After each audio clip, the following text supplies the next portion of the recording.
Magandang araw po sa inyong lahat mga kaibigan. Alam niyo po, kanina pa ba ako nag-i-intro dito sa aking video at maya-maya ay meron pong mga biglang darating gaya po nung magre-reading sa Miral ko ano po. Pero ganun po talaga ang buhay dito sa mundo.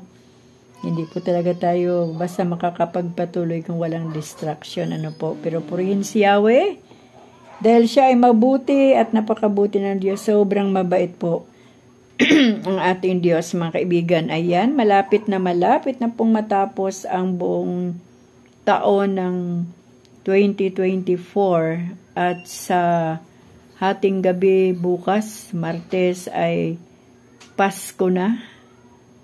At 25 na kinabukasan. Tapos, isang linggo uli ay 2025 na. Purihin ang Panginoon. At meron po akong nais na basahin at ibahagi sa inyo mga kaibigan. Dito po sa Awit chapter 148 verse 11, 13 ay 12 and 13. Sabi po dito, pupurihin siya ng lahat ng tao, hari at prinsipe, lahat ng pangulo. Babae at lalaki, mga kabataan, matatandang tao at kaliit-liitan, lahat ay magpuri sa ngalan ni Yahweh. Ang kanyang pangalay pinakamaigi, sa langit at lupa'y walang kasimbuti. Purihin po ang Panginoon sa pagkabasa po natin ng kanyang salita. Dito po sa Awit 148, verse 11, 12, and 13. Ayan, naisip ko lang po mga kaibigan, no? Napakabuti ng ating Diyos dahil mula po nung unang araw ng 2024, parang ang bilis po ng panahon, parang kailan lang yon. Ngayon ay halos isang linggo na lang ay 2025 na. Ang tanong po natin sa ating mga sarili, ilang beses kaya natin pinasalamatan ang Diyos? Kailan kaya natin pinasalamatan ang Diyos? Sabi nga po dito sa ating binasa, mula po sa mga hari at prinsipe, lahat ng pangulo, lahat ng babae at lalaki, mga kabataan, matatandang tao at kaliit-liitan, lahat ay magpuri sa ngalan ni Yahweh. Bakit nga po ba nagpupuri ang tao sa Diyos? Ako po para sa akin, sa bawat araw po ay nagpapasalamat po ako sa Panginoon at nagpupuri. Pinupuri ko lagi yung kabutihan ng Diyos sa buhay ko at sa buhay ng aking pamilya. Ang pagpapasalamat na may kalakip na papuri sa Diyos ay hindi lamang doon sa panahon na tagumpay tayo, malakas tayo, maraming blessing, financially, material o kung ano paman. Higit sa lahat doon sa panahon na nanghihina tayo, may sakit tayo, panahon ng kawalan, panahon ng kalungkutan, panahon ng para bang hindi mo na kasama ang Diyos.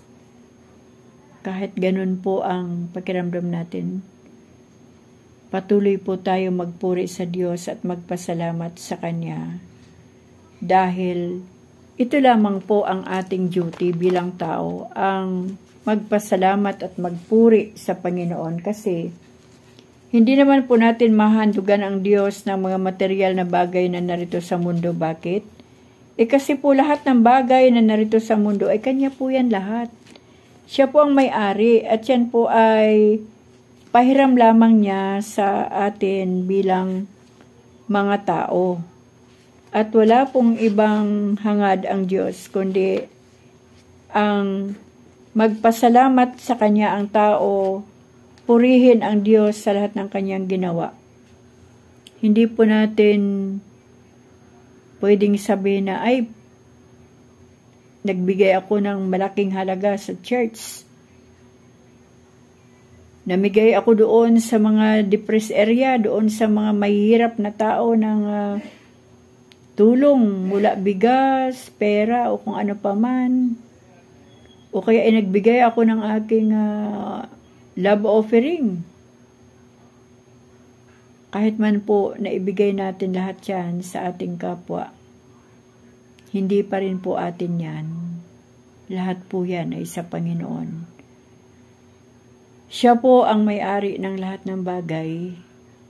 Kaya sa bawat pagbibigay natin, naroon yung ating pagpupuri at pasasalamat sa Diyos na, Lord, thank you po Panginoon, kasi sa pamagitan ng buhay ko na mula sa iyo, ay nagagawa ko ang mga bagay na nais mong ipagawa sa buhay ko at nais mong makita sa buhay ko bilang iyong mga anak o bilang iyong anak. Dahil kapag tayo po ay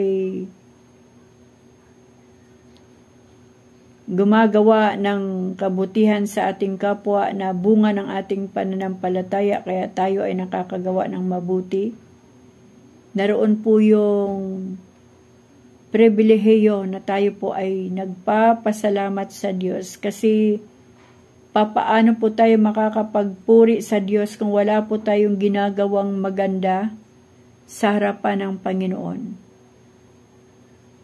Maliban po sa ating pag-awit ng mga papuri, tinatanggap po ng Panginoon yan, pero lalo na po siguro doon sa panahon na may ginagawa tayo mga bagay na sinasabi natin sa Diyos, Ama, Yahweh, Panginoong Hesus, ang lahat po ng aking ginagawa sa panahong ito ay uri ng aking pagpupuri at pagpapasalamat sa iyo dahil nabigyan mo ng pagkakataon ang buhay na ito para maibahagi sa iba ang mga kabutihan mo sa buhay ko na iyong ginawa. At kapag naipasa po natin yung mga kabutihan na yan sa iba, ay naroon din po yung kanilang pasasalamat at papuri sa Panginoon. Kapag sinabi ng tao na purihin ang Diyos sa buhay ng mga tao na ginamit niyang alulod ng kanyang pagpapala o tulong sa aking pamilya, ay hindi lamang po tayo yung nakapagpuri at nakapagpasalamat sa Diyos, kundi pati yung mga tao na atin pong nabahagi na ng kagandahang loob at mga bagay na nagmula pa rin sa Panginoon. Marami pong paraan para purihin ang Diyos. Mula po sa kanyang kabutihan, doon po yung ating pagpupuri. Unang-una, pinupuri natin ang Diyos dahil siya ang lumikha ng ating buhay. Siya ang may-ari ng ating hininga. Siya ang may-ari ng ating kalakasan. At sa kanya nagmumula ang lahat-lahat na meron tayo sa panahong ito. Di po ba kapag tayo nagpupuri, Lord, salamat po sa kabutihan mo. Grabe, Panginoon, ang iyong kahabagan. Pinupuri kita dahil sa iyong kahabagan sa buhay ko at sa aking pamilya. Pinupuri kita dahil ikaw ang aming Diyos na banal, buhay at makapangyarihan sa lahat. Pinupuri kita, Panginoon, dahil nabibigyan mo pa ako ng pagkakataon para maipanalangin ang iba. Pinupuri kita, Panginoon, dahil binigyan mo ako ng lakas na makagawa ng mabuting bagay para sa iba. Pinupuri kita, Panginoon, dahil sa bawat umagay ginigising mo kami kasama ng aking mga pamilya. Ang sarap po magpuri sa Diyos, mga kaibigan, ng may pasasalamat at may kalakip na pananampalataya. Yung pananampalataya na talagang sa Diyos na totoo ka, nagpupuri at nagpapasalamat. hindi sa kung sino pa man sa mundong ito, kundi sa nag-iisang Diyos.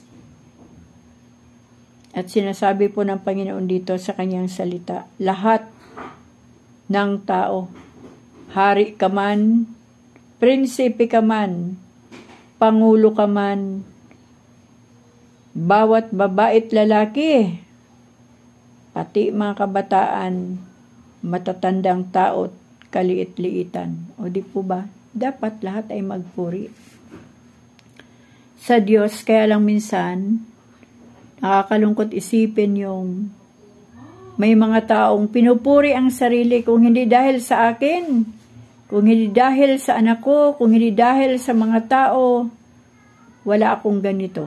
Yan.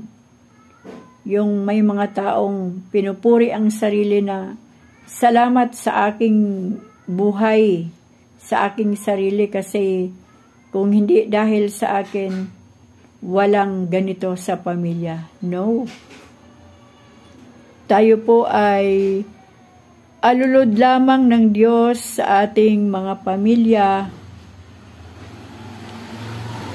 At yan po ay isang malaking pribilehiyo na tayo po ay makatulong sa pamilya, pero wag po natin kuhanin yung nararapat sa Diyos na papuri at pasasalamat, yung parangal, yung kaluwalhatian. Iba po yung para sa tao, iba po yung para sa Diyos. Pero wag po nating sabihin, kung hindi dahil sa akin. Ang tama po ay, kung hindi dahil sa Diyos na makapangyarihan sa lahat, baka sa panahong ito ay wala na ako dito sa lupa. Baka sa panahong ito, kung wala ang kabutihan at pag-ibig ng Diyos, hindi ko siya nakilala. At baka sa panahong ito ay nandoon na ako sa kasamaan. O di po ba? Sa marami pong dahilan at maraming bagay po ang pagpupuri sa Diyos at pasasalamat. At itong buong isang taon ng 2024 ay nakita po lahat ng Diyos at itinala niya lahat ang ating mga sinabi, salita, ang ating pagpupuri sa Kanya. At kahit man po tayo, hindi na po natin yun naalala pa kung kailan yun, kung ilang beses yun. Basta ang mahalaga lang na naalala natin ay ang bawat araw nagigising tayo. Tayo po'y nagpupuri sa Diyos at nagpapasalamat sa mga dakilang bagay, dakilang himala na Kanyang ginagawa sa ating mga buhay at sa ating mga pamilya. Kaya mga kaibigan, bago man po matapos ang taong ito ng 2024, unahin po nating pasalamatan ang Panginoon. Ano man po ang mga bagay na matanggap natin ngayong Kapaskuhan, unahin po nating bigyan ng papuri at pasasalamat ang ating Diyos. Hindi po ang mga buhay ng tao na nagbigay sa atin. Pwede po nating sabihin, salamat sa Panginoon. Pinupuri ko ang Diyos sa buhay ng mga taong ito na pinadala niya sa buhay namin upang kami pagpalain. Lagi pong nauna yung ating papuri sa Diyos bago ang pasasalamat sa mga tao na ginamit ng Diyos na alulod ng Kanyang biyaya at pagpapala para sa atin. Alam niyo po yung alulod? Pansin niyo po ba yung dinadaluyan ng tawag dito ng tubig kapag umuulan, di po ba? Tuloy-tuloy, hindi na i-stop. At doon sa dulo ng alulod ay doon po lumalabas yung masagana na tubig, malakas na tubig mula sa ulan. At ganyan po ang ginagawa ng Panginoon. Maraming tao, maraming buhay ang pinapadala sa atin upang maging alulod ng Kanyang biyaya at pagpapala. Kaya wag po natin gawin na ang taong yun ang purihin natin.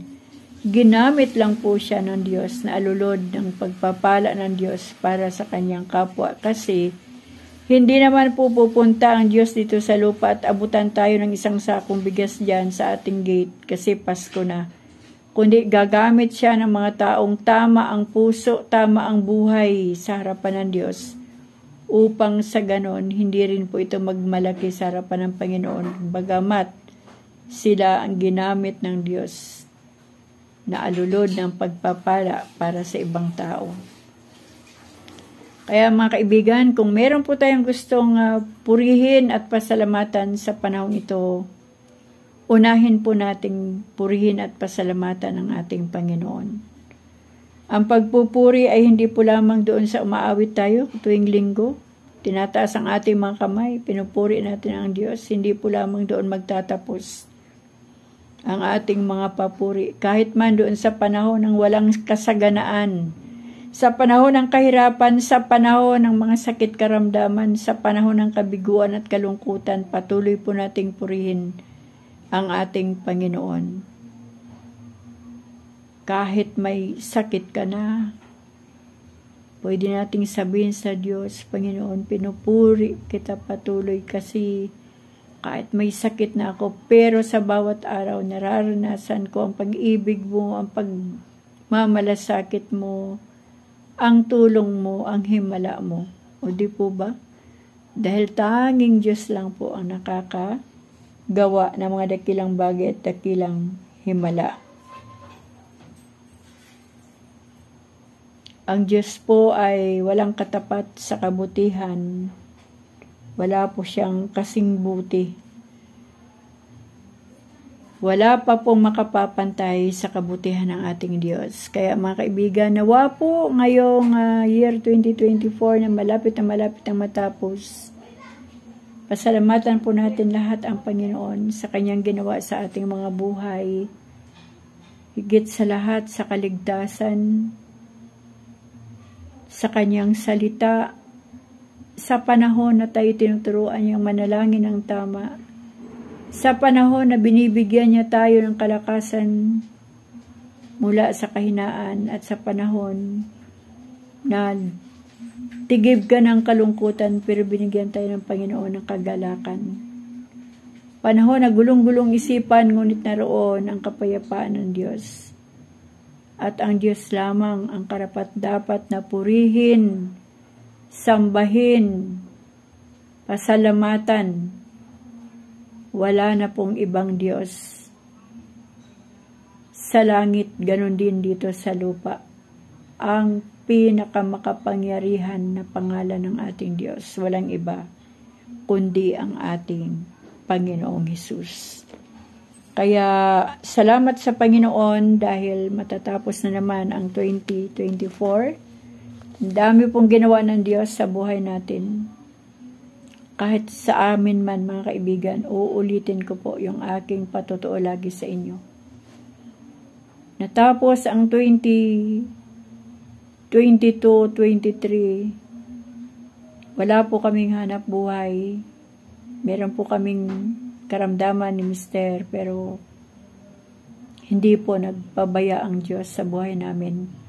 Kumakain po kami minsan 5 beses pa sa isang araw. Nakakainom po kami ng aming gamot na maintenance. Natutugunan pa yung iba naming pangailangan. Natapos po ang 2023, 22. Ngayon po ay matatapos naman ang 2024.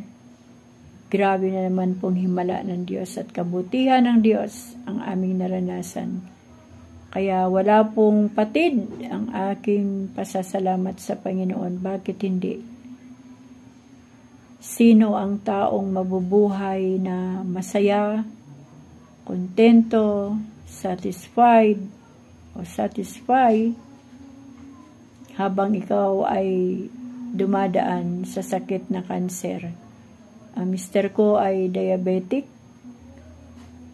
malabo ang mata, hindi makalakad ng straight, na walang hawak na tungkod. Ako po ay may breast cancer. At purihin ang Panginoon, mga kaibigan.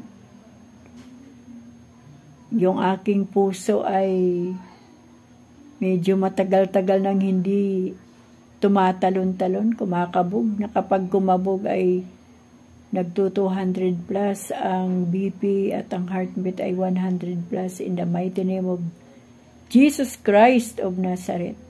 Ako po'y nagpupuri sa Panginoon. Dahil yung kabutihan, kahabagan, ang pag-ibig, ang malasakit ng Diyos ay patuloy naming nararanasan. At matatapos na naman po ang 2024. Andito pa rin po kami kasama ng aming pamilya. Alam niyo mga kaibigan, kapag inisip natin ang kabutihan ng Diyos, naiiyak tayo. Sabi ko nga itong year 2023, ang dami ko pong, mayroon akong kaibigan na lumisan dahil sa breast cancer stage 4. Binigla siya, isa ring mananampalataya mga kaibigan. Meron akong kamag-anak na lumisan din. 2 yan. Dahil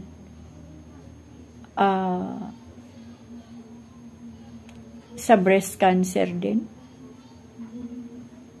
At maliban sa breast cancer ay meron pa akong mga kamag-anak, kakilala mga kaibigan na minsan yung ating mga FB friends, nakikita natin may mga kandila sa kanilang mga profile picture, dahil merong mga lumisan na kanilang mga mahal sa buhay, ngunit lahat po ay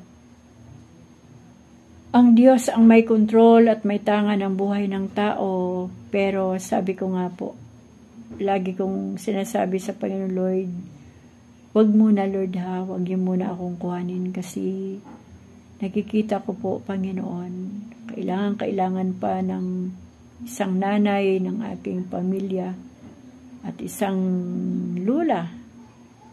At masaya pa ako na magbahagi ng mga kabutihan mo sa buhay ko at ng iyong mga salita. Ang Diyos po ay nakatingin lang sa puso ng tao mga kaibigan. Tandaan po natin yan. Wala po yan sa gaano kadaming ating ginawa na kabutihan o kung ano pa man. Kundi doon sa puso na gumagawa ng kabutihan at ang motibo ng puso natin kung ano. Marami pong mga dakilang bagay, dakilang himala na naranasan po namin ngayong taon na naman ng 2024. Wala po kaming hanap buhay ni Mister, pero salamat sa Diyos at binigyan niya ng hanap buhay ang aming mga anak na pag tinignan namin parang sapat lang, minsan kulang pa sa kanila, pero ang Diyos po ang kasapatan ng ating buhay.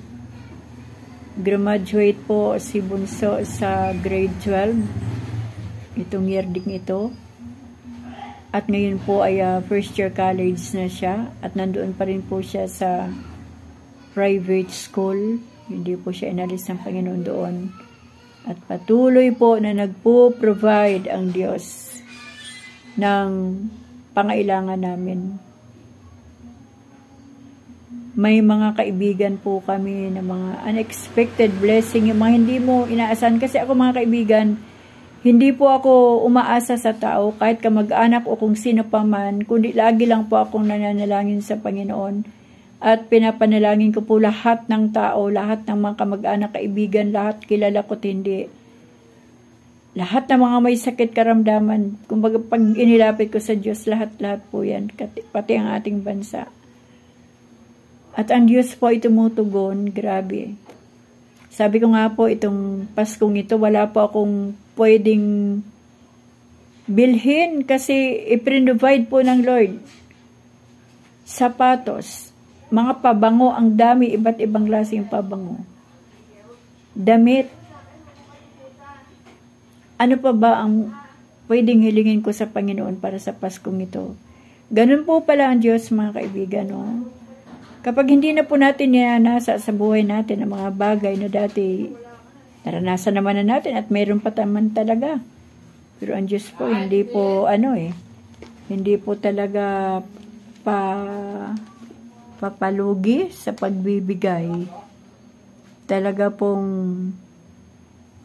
pinapatunayan niya na siya po yung ating Jehovah Rapha, our great healer. Siya po yung ating Jehovah Jireh, our great provider. Grabe po, sabi ko nga po sa inyo, hindi madaling magpuri sa Diyos habang ikaw ay may breast cancer, pero sa bawat araw, lagi kong sinasabi sa Panginoon, Lord, grabe ka Lord, thank you talaga Lord ha, kasi ginising mo pa ako ngayong umaga.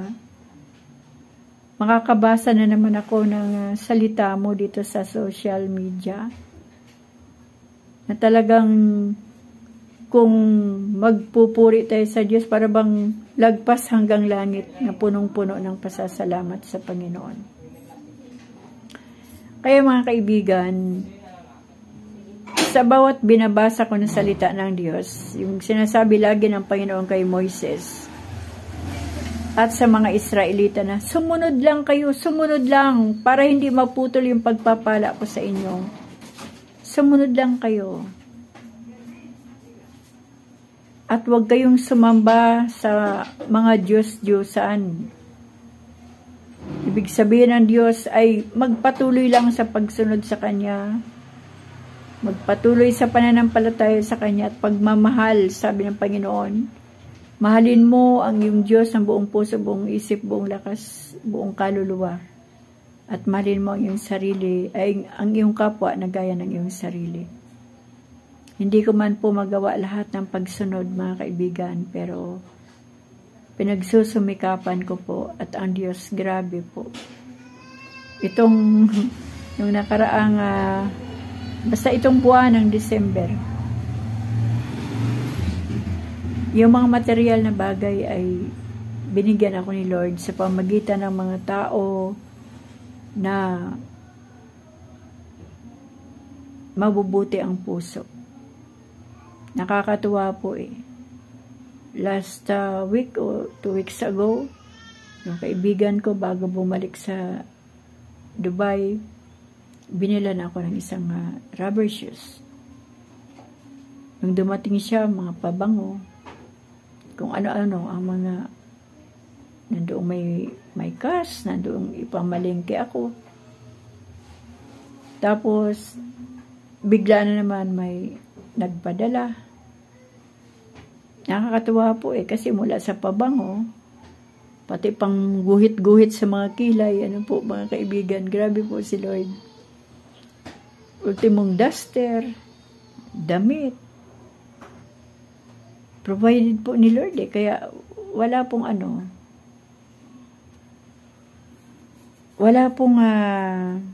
dapat nang hilingin pa sa Diyos ngayong Kapaskuhan. At ako po hindi naman talaga umihiling sa Panginoon na Lord, pahingi naman pambiling ganit pang, kundi minsan may panalangin po akong Lord, pagpalain niyo naman po kami financially kasi magpapasko, gusto din po naming mapagpala yung mga bata na nangangatok. Tuwing araw ng Pasko, maaga pa po yan. 5:00 pa lang naman na umaga yan. Mga bata, hindi po namin yan kakilala at nangangatok sa mga gate namin para po mamasko. At masaya na po sila. Kung 7 sila, bigyan mo na tag 2 piso. Kapag wala talaga, tag 5 piso na lang, masaya po sila at naiipon po nila yon.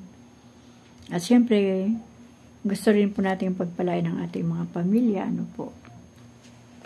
Kaya mga kaibigan, ang pagpupuri po sa Diyos, hindi lang dun sa panahon ng pagpapala. Excuse po. Lalo po nating purihin ang Diyos dun sa panahon ng kawalan, ng sakit karamdaman, ng kabiguan, ng kalungkutan. Dahil doon po sinusukat ng Diyos kung gaano po natin siya kamahal at kung gaano katotoo yung ating pagpupuri sa Kanya. Dahil minsan meron lang nagpupuri kasi nga good news. Pero pagdating sa sad news, wala nang pagpupuri. Mapalad po tayong lahat mga kaibigan ko kasi malapit na namang matapos ang year 2024 at andito pa po tayong lahat at lagi pong dalangin ang aking puso na patuloy pa po tayong pagpalain ng Diyos, hindi po lamang sa mga material na bagay, kundi higit sa lahat sa espiritual kasi ito po yung ating weapon, ang salita ng Diyos, ang pananampalataya sa Diyos, yung pagiging mabuting Kristiyano sa harapan ng Diyos. yung ating relasyon sa Diyos nawa ay hindi po magmaliw o hindi masira, ano po. Kaya dito na lang po mga kaibigan, magtatapos po yung ating konting sharing sa Awit chapter 48 verse 11 and 12-13.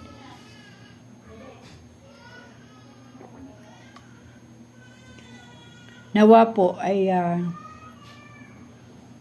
magawa po natin yung the best.